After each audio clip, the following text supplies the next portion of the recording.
7월 9일 목요일 아침입니다. 오늘도 우리를 위해 일하시는 또 우리의 기도를 들으시는 주님을 신뢰하며 살아가는 하루가 되기를 소망합니다. 기도하겠습니다. 하나님, 이 아침에도 주님 앞에 나옵니다.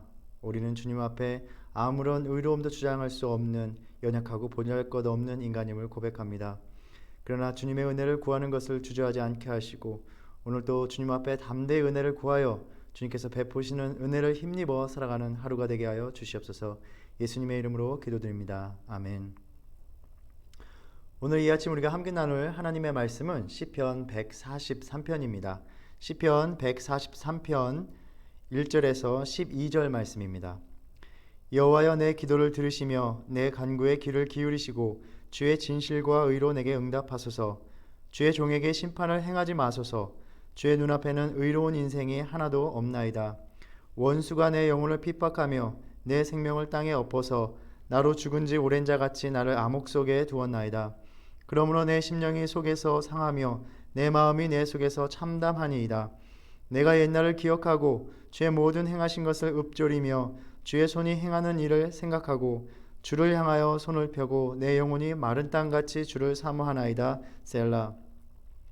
여호와여, 속히 내게 응답하소서. 내 영혼이 피곤하니이다.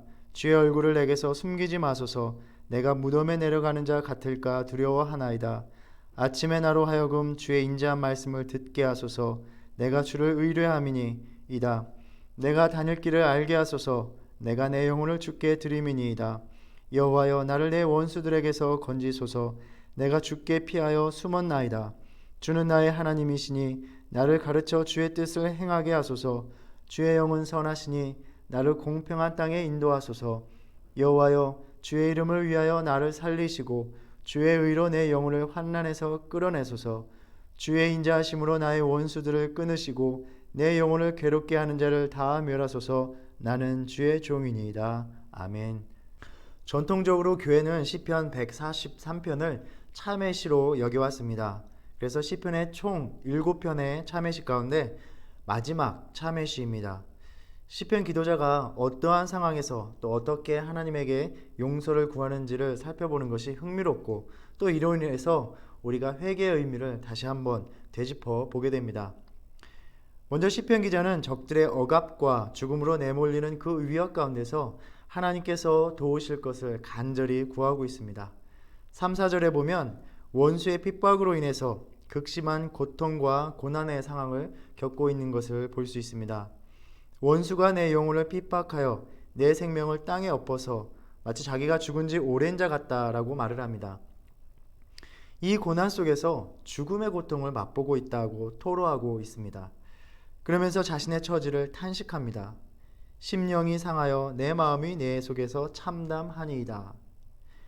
상하다라는 말은 약해지고 기력이 없어서 극도로 쇠약해진 상태입니다.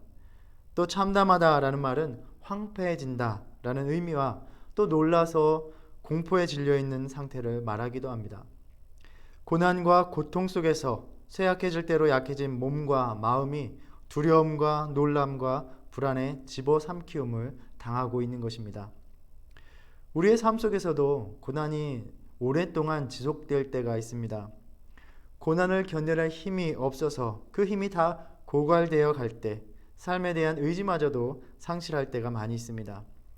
스스로는 자신을 구할 수 없는 상황에 직면하게 됩니다. 이 시편 기자는 하나님만이 자신을 건지실 수 있음을 알고 하나님 앞에 나아갑니다.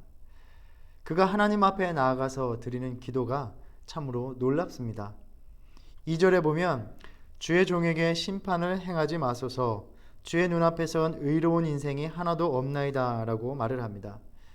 자신을 주의 종이라고 말을 하면서 나를 심판하지 말아달라고 하나님께 요청하고 있습니다. 그 이유는 하나님이 보시기에 의로운 인생이 하나도 없기 때문이라고 말을 합니다. 나도 똑같은 의로울 것이 없는 인생이다 라는 고백을 드리고 있습니다.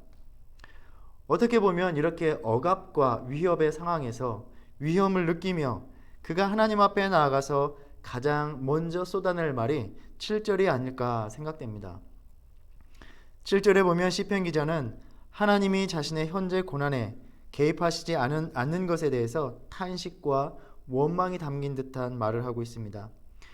여호와여 속히 내게 응답하소서. 내 영이 피곤하니이다. 주의 얼굴을 내게서 숨기지 마소서. 내가 무덤에 내려가는 자와 같이 다 죽어가는데 마치 하나님이 자신을 내버려 두시는 듯하며 아직도 응답하시 않는 듯한 생각에 답답함을 토로하고 있습니다.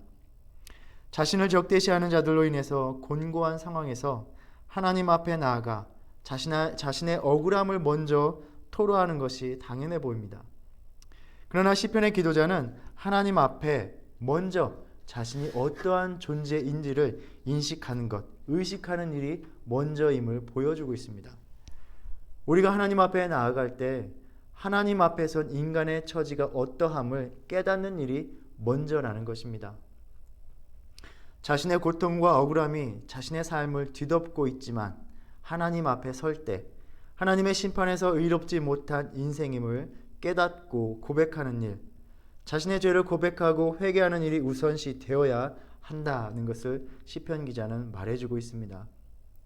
우리가 취해야 될 신앙의 본질적인 모습을 이 시편 기자는 자신의 기도를 통해서 우리에게 보여주고 있습니다. 하나님 앞에 설 때 가장 먼저 하나님과 나 사이에 서 있는 그 죄의 문제가 해결되어야 그 다음에 주님을 향한 간구와 기도로 나아갈 수 있다는 말입니다. 자신이 죄인임을 고백하며 겸손히 낮추는 것이 하나님 앞에 가장 먼저 가질 우리의 태도라는 것입니다. 때로 우리는 삶의 힘겨움에 매몰되어서 이것을 잊을 때가 많이 있습니다. 그래서 하나님 앞에 나아가자마자 하나님을 향한 원망이 가득한 상태에서 우리의 사정을 쏟아내는 것을 먼저 할 때가 참 많은 것 같습니다. 우리는 이러한 모습을 욥에게서 발견합니다. 주님 앞에서까지 의롭다 인정하심을 받는 욥에게도 고난이 닥쳐왔습니다. 욥은 까닭 없이 다가온 그 고난 앞에서 자신의 친구들이 말하는 사변적인 신학이 아니라 하나님이 나서시기를 주장합니다. 아무리 생각해도 자신의 죄된 행위를 생각할 수 없었습니다. 친구들의 비난에 자신의 결백을 주장하면서 하나님께 호소합니다. 자신은 경건의 모범이 되면 되었지 자신이 겪을 불행의 결과를 낳을 만한 그 어떠한 삶을 산 기억이 없다는 것입니다. 억울하고 답답합니다. 그래서 31장에 보면 자신의 정결함을 맹세하면서 호소합니다. 내가 언제 이러한 죄악된 삶을 살았는가? 내가 그랬다면 저주를 받아 마땅하다라고 말을 합니다. 사람이 아니라 하나님이 나서셔서 어떻게 된 일인지 대답하셔야 된다라고 아주 당당하게 말을 하고 있습니다. 결국 욥은 하나님을 대면합니다. 그런데 욥은 하나님을 만나 자신의 고난의 원인을 알게 된 것이 아니라 하나님 앞에 선 자신의 존재가 어떠한지를 아주 철저하게 깨닫습니다. 42장 5절 6절에 보면 욥은 이렇게 말을 합니다. 내가 스스로 거두어 드리고 티끌과 제 가운데서 회개하나이다. 우리가 궁금해하던 그 욥의 고난의 이유가 속시원히 밝혀지지 않습니다. 우리가 보게 되는 것은 또 욥이 깨닫게 되는 것은 자신의 고난의 이유가 무엇인가가 아니라 하나님 앞에 선 인간 존재가 어떠한가 그 실상을 아주 뼈저리게 느끼게 되는 것을 볼 수 있습니다. 오늘 시편 본문을 설명하면서 한 주석가는 말을 합니다. 우리가 무엇을 저질렀기 때문이 아니라 우리가 어떠한 존재이기 때문에 우리가 회개해야 한다. 우리의 존재는 하나님 앞에서 그 어느 것으로도 의롭다 인정함을 받을 만한 인생이 아님을 오늘 시편 기자는 철저하게 깨달았고 하나님을 향한 간절한 간구에 앞서서 이러한 고백이 있어야 함을 먼저 가르쳐주고 있습니다. 이러한 신학적인 이해를 바탕으로 우리가 주일에 하나님 앞에 나올 때, 주님 앞에 예배를 드릴 때 주님의 말씀을 듣기 전에 하는 일이 바로 참회의 기도입니다. 우리는 믿음을 고백하며 참회하며 주님 앞에 나아갑니다. 어쩌면 우리는 반복적인 기도를 드리면서 주님, 그래도 내가 그렇게 악하게 살지는 않았습니다. 큰 죄를 저지르지는 않았습니다. 이런 마음으로 기도를 하는 것은 아닌지 모르겠습니다. 그 어떤 것으로도 우리가 하나님 앞에 의롭다 하심을 받지 못한다는 것을 아주 깊이 철저하게 깨달으며 주님 앞에 고백하는 회개의 본질이 우리에게 있어야 함을 다시 한번 오늘 말씀을 통해서 묵상하게 됩니다. 그리고 시편 기자는 주님께 심판을 행하지 말아달라고 간청합니다. 이 구절을 통해서 보면 기도자는 그 마음에 하나님의 심판에 대한 두려움을 갖고 있음을 엿볼 수 있습니다.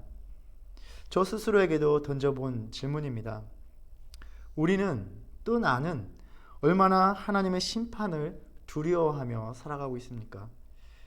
오늘날 현대의 신앙인들이 참 아니라고 세상적인 삶을 그대로 살아가고 또 더 나아가 죄악된 행위들에 무딘 그러한 삶을 살아가는 이유가 하나님의 심판에 대한 두려움을 상실했기 때문이라고 생각합니다. 물론 우리는 하나님의 용서에 기대어 살아갑니다. 그러나 하나님의 자비와 사랑에 기대는 것이 심판에 대한 두려움을 지워내는 것은 아니라고 생각합니다. 우리가 살아가면서도 내가 사랑하는 사람이 싫어하는 행동을 하고야 말았을 때, 그러한 삶을 살 때 그만큼 우리에게 아주 깊은 후회가 몰려올 때가 많이 있습니다. 아이러니한 것처럼 보이지만 우리가 하나님을 더욱 사랑할수록 하나님의 심판에 대한 두려움이 더욱 커져야 합니다. 하나님이 화내시고 벌 주시는 무서운 분으로 인식하는 것이 아니라 혹 내가 하나님께서 기뻐하시지 않는 삶을 즐겨하면서 살아가고 있지는 않은지 아주 민감하게 자신을 돌아보는 것입니다. 우리는 심판에 대한 두려움을 가지며 살아가야 됩니다. 물론 하나님께서 다 용서해 주실 것입니다. 그러나 그 용서는 하나님의 심판에 대한 철저한 인식과 그로 인해서 깊은 회개가 드려질 때, 통회하는 회개가 드려질 때 베풀어지는 것입니다. 하나님의 심판에 민감한 저와 여러분이 되어서 하나님이 기뻐하시는 온전한 삶을 살아가기를 힘쓰는 저와 여러분이 되기를 소망합니다. 이렇게 하나님 앞에서 죄된 존재임을 철저하게 깨달을 때 자신의 의가 아니라 철저히 하나님의 의에 의지하며 기도하게 됩니다. 그래서 1절에서 기도자는 하나님의 응답이 자신의 억울함과 고통에 대한 하나님의 당연하고 자동적인 응답이 아니라 오직 하나님의 성실하심과 의로 인한 것임을 말하고 있습니다. 주의 진실과 의로 내게 응답하소서. 우리는 하나님께서 자신에게 의로우시기 때문에 하나님께 도우심을 간구할 수 있습니다. 하나님의 의로우심 앞에 우리의 죄된 존재를 고백할 때 비로소 우리는 하나님께 간구할 수 있게 됩니다. 이런 의미에서 한 주석가가 말하듯이 회개는 오로지 하나님의 의로우심을 향하는 일임을 우리는 다시 한번 생각하게 됩니다. 시편의 기도자는 이처럼 자신이 하나님 앞에서 의롭지 못함을 고백한 후에야 비로소 원수들이 자신을 핍박하는 상황을 토로하고 있습니다. 철저하게 하나님의 의에 의지하는 믿음이 전제된 후에야 우리의 형편을 아뢰일 수 있다라는 말입니다. 그리고 자신의 현재 고난을 벗어나게 해달라는 이 간구는 하나님의 행하신 일을 기억하는 데서 시작되고 있습니다. 5절에 보면 내가 옛날을 기억하고 주의 모든 행하신 것을 읊조리며 주의 손이 행하는 일을 생각하고 주를 향하여 손을 펴고 주를 사모하나이다 라고 말을 합니다. 현재의 환난에서 벗어나는 기대와 소망에 대한 간구가 하나님께서 이미 내 삶에 행하신 일을 떠올리는 데서 비롯되고 있습니다. 우리가 하나님이 내 삶에서 어떠한 일을 행하셨는지를 잊게 될 때, 그때부터 우리는 하나님께서 내 삶에서 다시 일하신다는 그러한 믿음에 대한 기대도 서서히 사라지게 되는 것을 많이 느낍니다. 지난날 내 인생의 여정에서 하나님이 나를 사랑하셔서 나를 어떻게 붙드셨는지, 또 나를 어떻게 인도하셨는지, 나를 어떻게 도우셨는지를 떠올리고 묵상하시기 바랍니다. 이 묵상 가운데 하나님이 내 삶에서 여전히 일하고 계시고 또 지금의 어려운 상황 가운데서 나를 건지시고 도우실 것임을 다시 신뢰하는 저와 여러분이 되기를 소망합니다. 막연하게 지금의 어려운 현실을 답답해하기만 하고 또 주님이 무언가를 해주시기를 바라는 것이 아니라 주님 앞에 나가서 주님을 향하여 손을 펴고 기도하며 갈급함과 간절함으로 주님 앞에 아뢰어야 합니다. 주님을 신뢰하는 자가 더 간절하게 기도합니다. 어려운 시절에 주님께서는 기도하는 만큼 힘을 주시고 또 이 현실을 어떻게 믿음으로 바라보고 견뎌야 되는지를 알게 하실 것입니다. 오늘 시편은 하나님의 도우심을 간구하는 자의 기도가 궁극적으로 어디로 나가야 하는지를 또 보여주고 있습니다. 8절에 보면 아침에 나로 하여금 주의 인자한 말씀을 듣게 하소서. 내가 주를 의뢰함이니이다. 내가 다닐 길을 알게 하소서. 내가 내 영혼을 주께 드림이니이다 라고 말을 합니다. 또 10절에는 주는 나의 하나님이시니 나를 가르쳐 주의 뜻을 행하게 하소서라고 말을 합니다. 기도자는 하나님의 은혜, 즉 하나님의 도우심만을 구하는 데서 그치지 않습니다. 하나님으로부터 자신의 삶의 길에 대한 가르침을 바라며 갈망하며 주님께서 말씀하신 그 뜻대로 사는 삶이 되기를 기도하는 데까지 나아가고 있습니다. 우리는 때로 어려운 때에 주님 앞에 기도하며 주님의 도움을 얻어내는 것만이 우리의 바라는 것, 우리의 관심사가 될 때가 많이 있는 것 같습니다. 그러나 시편의 기도자는 그러한 어려움을 벗어나고 주님의 도우심을 입는 것이 궁극적으로 하나님의 말씀을 듣고 그 말씀대로 사는 삶으로 나아가기 위함이다라고 우리에게 말을 해줍니다. 때로 힘든 상황 가운데 드리는 우리의 간절한 기도에 그 속에 담긴 우리의 관심사는 하나님의 도우심으로 그 어려움에서 벗어나는 은혜를 입는 것에 그칠 때가 많이 있는 것 같습니다. 그래서 우리가 하나님의 은혜를 입어 하나님의 도우심을 입었을 때 주님의 뜻을 행하는 삶을 살고자 애쓰지 않을 때가 많이 있습니다. 하나님의 가르침을 더 이상 갈망하지 않습니다. 내 삶이 하나님의 뜻에 부합한 것인지 분별하며 살아가지 않습니다. 하나님께 받은 그 은혜, 그 기쁨만을 누리는 것을 만족하며 살아갑니다. 그것이 나의 관심사라면 하나님께서 우리를 도우시고 은혜를 베풀어 주실 때 하나님의 관심사는 우리의 남은 삶이, 나의 남은 인생이 하나님의 뜻대로 사는 그러한 삶을 사는 것입니다. 하나님의 은혜를 잊고 하나님의 도우심을 받고 지금까지 살아온 우리의 삶, 나의 삶이 하나님의 뜻을 구하고 그 뜻을 행하기 위해 애쓰는 삶이 되어 있습니까? 오늘날과 같이 어렵고 막막하고 불안한 현실 속에서 하나님의 도우심을 구하는 나의 기도는 이제 후로는 내가 하나님의 뜻대로 살겠다라는 결단이 담겨 있습니까? 오늘 시편을 묵상하면서 하나님 앞에 우리의 힘든 상황을 아뢰고 간구할 때 먼저 우리가 하나님 앞에 설 자격이 없는 의로운 인생이 아님을 겸손하게 다시 깨닫고 고백하는 저와 여러분이 되기를 바랍니다. 또 나 자신의 생각이나 나의 삶의 형편을 내세우고 주장하는 기도가 아니라 오직 하나님의 의에 의지하는 그러한 고백이 있기를 원합니다. 이전보다 더 나은 나의 의로운 삶이 하나님과 나와의 관계를 지속시켜 주는 것이 아닙니다. 바로 계속되는 회개를 통해서 계속 깨닫는 우리의 죄된 존재임을 깨닫는 그런 고백을 통해서 하나님의 계속적인 용서를 통해서 내가 하나님의 관계 안에 머무르게 되는 것입니다. 지금까지 나의 삶에서 하나님께서 행하신 일들을 기억하며 묵상하며 그 하나님이 내 삶에서 계속적으로 역사하실 것이라는 기대와 소망을 갖기를, 또한 그 소망이 피어나기를 원합니다. 그리고 우리의 기도가 단지 지금의 상황을 벗어나는 것만이 아니라 내 남은 삶이, 내 남은 인생의 여정이 하나님의 뜻을 행하는 그런 삶과 인생이 되기를 구하는 기도로 나아가기를 소망합니다. 오늘도 하나님의 도우심을 구하는 우리의 기도가 나의 삶의 방향과 또 방식을 규정하시는 하나님의 가르침을 열망하는 그러한 기도가 되기를 소망합니다. 기도하겠습니다. 주님, 우리가 오늘날 답답하고 어려운 현실을 살아갑니다. 주님 앞에 나아갈 때 우리의 의로는 하나님의 심판을 면할 수 없는 그러한 죄된 존재임을 고백합니다. 우리가 하나님의 의, 그 보혈의 피로 받아들여진 존재임을 다시 한번 주님 앞에 고백합니다. 주님의 의에 의지할 때 우리에게 응답하여 주시옵소서. 우리에게 응답하시는 주님의 은혜를 힘입어 살아가게 하시고 주님께서 베푸시는 은혜 가운데 이제 우리의 남은 삶을 주님의 뜻을 행하며 살아가는 주님의 뜻한 바대로 살아가는 그러한 삶이 되기를 결단하는 저희가 되게 하여 주시옵소서. 예수님의 이름으로 기도드립니다. 아멘.